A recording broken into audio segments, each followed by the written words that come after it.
নমস্কাৰ কি খবৰ মই নিৰঞ্জন বৰা মোৰ ইউটিউব চেনেল নিৰঞ্জন বৰালৈ আপোনালোক সকলোকে পুনৰবাৰ স্বাগতম জনাইছো ইণ্ডিয়ান আৰ্মি অগ্নিবীৰ লৰা ছোৱালী সকলোৰে কাৰণে জুৰহাটে আৰু নাৰেংগী আৰু শিলং আৰু চেন্ট্ৰেল আসামৰ যিকেইখন ডিস্ট্ৰিক্ট আছে অল অসমৰ কাৰণে ইতিমধ্যে অনলাইন এপ্লাই চলি আছে আপোনালোকৰ লাষ্ট ডেট হ'বলৈ আৰু বৰ বিশেষ সময় নাই আজি 2 এপ্ৰিল হৈ গল আপোনালোকৰ 10 এপ্ৰিল তাৰিখে লাষ্ট ডেট তাৰ আগতে লৰা ছোৱালী সকলোৱে এপ্লাই কৰিলো যত নেকি আপোনালোকৰ লৰাৰ কাৰণে জিডি পোষ্ট আছে টেকনিক্যালৰ পোষ্ট আছে ক্লাৰ্কৰ পোষ্ট আছে আৰু আপোনাৰ ষ্টৰ কিপাৰৰ পোষ্ট আছে আৰু লগতে 8 পাস ষ্টেটমেন্ট এণ্ড 10 পাস ষ্টেটমেন্টৰ পোষ্ট আছে কিন্তু যিসকল ছোৱালী যেটো আপোনালোকৰ অনলি অগ্নিবীৰ জিডি পোষ্টে আছে তাত কোনো ধৰণৰ ষ্টেটমেন্টৰ পোষ্ট নাথাকে মই যোৱা কালি লেগে দুটা ভিডিও বনালো যেটো ছোৱালী এপ্লাই চলা নাছিলে বুলি বনাইছিলো কিয়নো মই তথ্যভিত্তিক প্ৰমাণ পোৱা নাছিলো মই যেটো কোনো ছোৱালী এপ্লাই কৰিছোৱা নাছিলো এতিয়া প্ৰমাণটো পালো ছোৱালীও অলৰেডি এপ্লাই চলি আছে কিন্তু অফিচিয়েল ওয়েবসাইটৰ নটিছটো ছোৱালীৰ কাৰণে অহা নাই সেই কাৰণে মই কনফিউজড আছিলো আপোনালোক কৈছিলো যে আপোনালোকে এপ্লাইটো কৰিছক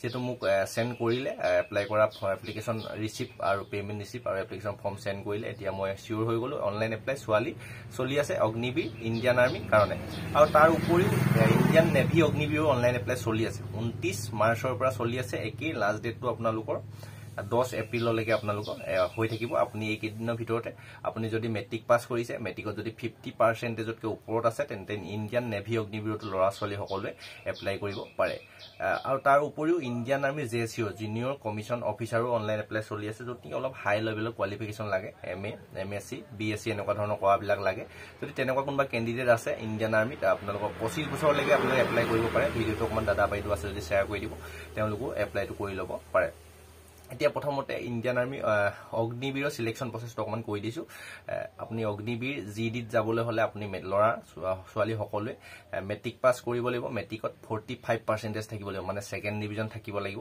আৰু প্ৰতিটো সাবজেক্টতে আপোনাৰ 33 নম্বৰতকৈ ওপৰত থাকিব লাগিব তেতিয়া অগ্নিবীৰ জিডিত এপ্লাই কৰিব পাৰে লৰা ছোৱালী সকলোৱে আৰু ছোৱালী যেটো ষ্টেটমেন্টৰ কোনো পোষ্ট নাথাকে অনলি জিডি পোষ্টে থাকে জিডিতে আপোনালোকে এপ্লাই কৰি ল'ব পাৰে আৰু লৰাৰ ষ্টৰ কিপাৰ টেকনিক্যাল আৰু ক্লাৰ্কৰ পোষ্ট আছে তাত আপোনালোকে এপ্লাই কৰিবলৈ হলে হাই সেকেন্ডাৰী পাস কৰিব লাগিব হাই সেকেন্ডাৰীত ফাৰ্স্ট ডিভিজন পাব লাগিব 60%তকৈ ওপৰত হ'ব লাগিব আৰু প্ৰতিটো সাবজেক্টত আপোনাৰ 50 নম্বৰতকৈ ওপৰত পোৱা হ'ব লাগিব তেতিয়া ষ্টৰ কিপাৰ টেকনিক্যাল আৰু ক্লাৰ্কৰ পোষ্টত ইণ্ডিয়ান আৰ্মি অগ্নিবীৰৰ এপ্লাই কৰিব পাৰিব তাৰ পিছত দুটা পোষ্ট আছিল লৰাৰ কাৰণে Agniveer Indian army 8 pass statement আৰু 10 পাস মেট্ৰিক পাস ষ্টেটমেন্টৰ পোষ্ট আছিল তাত আপোনালোকে সিম্পল মেট্ৰিক পাস কৰিলেও পাৰিব বা সিম্পল 8 পাস কৰিলেও এপ্লাই কৰিব পাৰিব কিন্তু প্ৰতিটো সাবজেক্টত 33 নম্বৰতকৈ আপুনি ওপৰত পাব লাগিব তেতিয়া এই কিটা পোষ্টত Agniveer statement 8 pass statement 10 pass ষ্টেটমেন্টৰ এপ্লাই কৰিব পাৰিব এইখিনি কম পাই গল আৰু লৰাৰ কাৰণে হাইটটো যদি চাই ইণ্ডিয়ান আৰ্মি অগ্নিবীৰৰ কাৰণে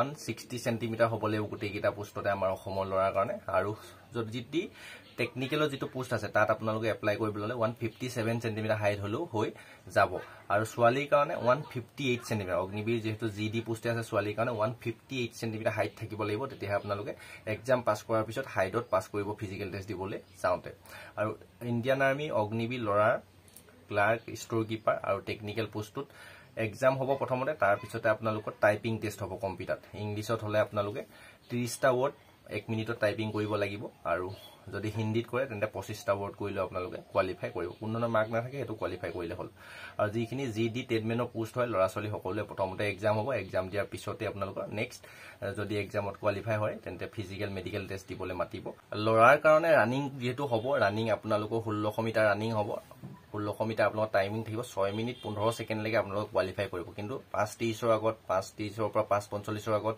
5:45ৰ পৰা 6 মিনিটৰ ভিতৰত এনেকৈ গ্ৰুপ 4টা গ্ৰুপ যেহেতু লৰা ৰাখিব তাত যিমানে যেটো ফাৰ্স্ট গ্ৰুপত আহিব তা আপোনাৰ হিমানে হৰকে নম্বৰ পাবলৈ সক্ষম হ'ব তাৰ পিছতে আপোনালোকৰ সাইনিং হ'ব বিম 10টা মাৰিলে এক্সেলেন্ট 6টা মাৰিলে মিনিমাম কোৱালিফাই আৰু লং জাম্প হ'ব 9 ফুট মান তাত কোনো ধৰণৰ মাৰ্ক নাথাকে আৰু এটা জিগজাগ বেলেন্স মানে বেকাবেকি এটা ৰাস্তা বনাই থাকিব লোহাৰ হক কাঠৰ হেতু আপোনালোক কোৱালিফাই কৰিলে হ'ব তাতো কোনো ধৰণৰ মাৰ্ক নাথাকে আৰু ছোৱালীৰ কাৰণে ৰানিং আপোনালোকৰ আগৰ যেটো এডভাৰটাইজমেন্ট নতুনকে আপোনালোকৰ প্ৰসেসটো কৰা নাই আগৰটোৱে হ'ব যেহেতু আপোনালোকৰ 1600 মিটাৰ ৰানিং হ'ব ছোৱালী 7 মিনিট 30 সেকেন্ডৰ আগত যদি সোমাব পাৰে তেতিয়া আপোনালোক এক্সেলেন্ট হ'ব আৰু 8 মিনিটৰ ভিতৰত সোমালে আপোনালোক কোৱালিফাই মাৰ্ক পাবলৈ সক্ষম হ'ব আৰু ছোৱালী 10 ফুট লং জাম্প হ'ব তাত কোনো ধৰণৰ মাৰ্ক নাথাকে আৰু হাই জাম্প হ'ব 3 ফুট, তাতো কোনো ধৰণৰ ছোৱালী মাৰ্ক নাথাকে। আৰু চিনাপ হ'ব, চিনাপ যিহেতু যোৱাবাৰ অফিচিয়েল ৱেবছাইটত লিখা নাছিলে, কিন্তু তিনিটা চিনাপ মাৰিবলৈ দিছিলে ছোৱালীসকলকো।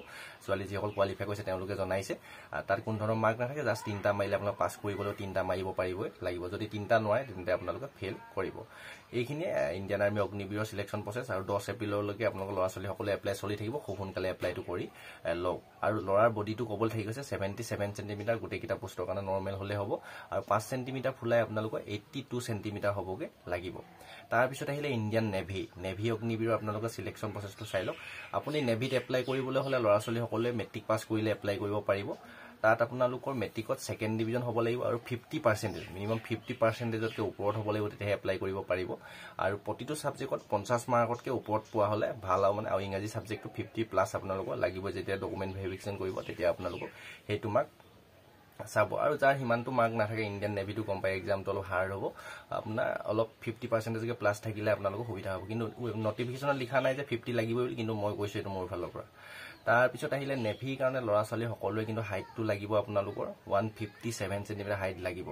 আৰু বডি কথাটো উল্লেখ কৰা নাই, আপোনাৰ ল'ৰা হ'লে যিমানটো থাকে সেইটোতে হৈ যাব। তাৰ 5 চেণ্টিমিটাৰ আপোনালোকক ফুলালে হ'ব, ছোৱালী কোনো ধৰণৰ বডি নোজোখে। ইণ্ডিয়ান আৰ্মি অগ্নিবীৰতো নোজোখে আৰু নেভি অগ্নিবীৰতো ছোৱালী কোনো ধৰণৰ চেচ নোজোখে। হয়তো মই পাহৰি গৈছোঁ, আপোনাৰ ছোৱালীও হয়তো 5 চেণ্টিমিটাৰ ফুলাব লাগে নেকি। মই অফিচিয়েল নটিফিকেশ্যন দেখুৱাই আপোনালোকৰ ভিডিঅ' বনোৱা আছে, সেই আগৰ ভিডিঅ'টো চাই ল'ব মোৰ ইউটিউব চেনেলৰ হোম পেজত গৈ। 5 চেণ্টিমিটাৰ ছোৱালীও আপোনালোকৰ চেচটো ফুলাব লাগিব ইণ্ডিয়ান নেভিত। এইখিনিয়ে গম পালে চিলেকশ্যন প্ৰচেছ। মেট্ৰিক পাছ কৰিলে আপোনালোকে এপ্লাই কৰিব পাৰিব নেভিৰ কাৰণে। তাত কিন্তু 50%তকৈ ওপৰত হ'ব লাগিব আৰু ইংৰাজী ছাবজেক্টটো 50তকৈ ওপৰত পোৱা হ'লে ভাল আপোনালোকৰ কাৰণে। এইখিনি। আৰু 10 এপ্ৰিলৰ ভিতৰত ইণ্ডিয়ান নেভি অগ্নিবীৰ 2টা পোষ্টৰ কাৰণে এপ্লাই কৰি লওক। হাতত একেবাৰে সময় নাই, ছাৰ্ভাৰ প্ৰব্লেম হ'ব। আৰু নেভিটোতো অকল 10 দিনে সময় দিয়ে, 29 তাৰিখৰ এপ্লাই হৈছে, 10 তাৰিখে লাষ্ট ডেট। কিন্তু ইণ্ডিয়ান আৰ্মি অগ্নিবীৰৰ কাৰণে 12 মাৰ্চৰ পৰা চলি আছে। এতিয়াও যিসকলে গম পোৱা নাই ভিডিঅ'টো অকণমান শ্বেয়াৰ কৰি দিব, তেওঁলোকে এপ্লাই কৰি ল'ব পাৰিব। আৰু এক্সামটো জুন জুলাই, মানে এপ্ৰিল মে' জুন জুলাই মাহত হোৱাটো প্ৰায় কনফাৰ্মেই আছে। আপোনালোকৰ এপ্লাই কৰাৰ লগতে পঢ়া শুনাটো কৰি থওক। এক্সামটো মেইন, এক্সাম পাছ কৰিলে নেক্সট ষ্টেপ ফিজিকেল টেষ্ট আৰু টাইপিং টেষ্ট বা স্কিল টেষ্ট আৰু আপোনালোকৰ মেডিকেল টেষ্ট দিবলৈ সুবিধা পাব। এইখিনিয়ে ক্লিয়াৰ হৈ গ'ল। আৰু হয়তো ভিডিঅ' নবনাম ইয়াৰ পিছতে। আৰ্মি অগ্নিবীৰৰ ক'ত কিমান মাৰ্ক আছে, NCC চাৰ্টিফিকেট থাকিলে বহুত মাৰ্ক আছে। তাৰপিছত আপোনালোকৰ স্পৰ্টৰ চাৰ্টিফিকেট থাকিলে মাৰ্ক আছে, ৰিলেশ্যন চাৰ্টিফিকেট থাকিলে মাৰ্কছ আছে, NCC ABC চাৰ্টিফিকেট থাকিলেও মাৰ্ক আছে। এইখিনিৰ ওপৰত ভিডিঅ' লৈ আহিম এটা এটাকৈ। চেনেলটো ছাবস্ক্ৰাইব কৰি ৰাখিব, লাইক কৰি দিব, সকলো লগৰ বন্ধু বান্ধৱীলৈ শ্বেয়াৰ কৰি দিব। ডেছক্ৰিপশ্যনতে হোৱাটছআপ গ্ৰুপৰ লিংক আছে, তাত গৈ জইন হৈ ল'ব। কিবা সুধিবলগীয়া থাকিলেও সুধিব পাৰে হোৱাটছআপ গ্ৰুপ এডমিনৰ নাম্বাৰৰ পৰা, বা হোৱাটছআপ গ্ৰুপত সুধিলেও মই ৰিপ্লাই কৰিবলৈ চেষ্টা কৰিম যিমান পাৰোঁ। আৰু টেলিগ্ৰাম চেনেলটো দিয়া আছে, টেলিগ্ৰাম চেনেলটো ছাবস্ক্ৰাইব কৰি ল'ব, তাতে প্ৰতিটো ভিডিঅ'ৰ লিংক পাই থাকিব। আৰু নিৰঞ্জন বৰা নামৰ ইনষ্টা আইডিটো দি থৈছোঁ ডেছক্ৰিপশ্যনতে, সেইটো ফ'ল' কৰি ৰাখিব। আজিৰ ভিডিঅ'টোৰ পৰা ইমানতে বিদায় লৈছোঁ। যদি ইনফৰ্মেশ্যনখিনি পাই ভাল লাগিলে লাইক কৰি দিব। Next army Agniveer, Indian navy Agniveer কিহৰ ওপৰত ভিডিঅ' লাগে কমেণ্ট কৰিব। চেনেলটো ছাবস্ক্ৰাইব কৰি বেল আইকনটো প্ৰেছ কৰি থৈ দিব, এনেধৰণৰ গুৰুত্বপূৰ্ণ ভিডিঅ' আপলোড দিলে প্ৰতিটো ভিডিঅ'ৰ নটিফিকেশ্যন পাবৰ বাবে। আজিৰ ভিডিঅ'ৰ পৰা ইমানতে বিদায় লৈছোঁ। ধন্যবাদ।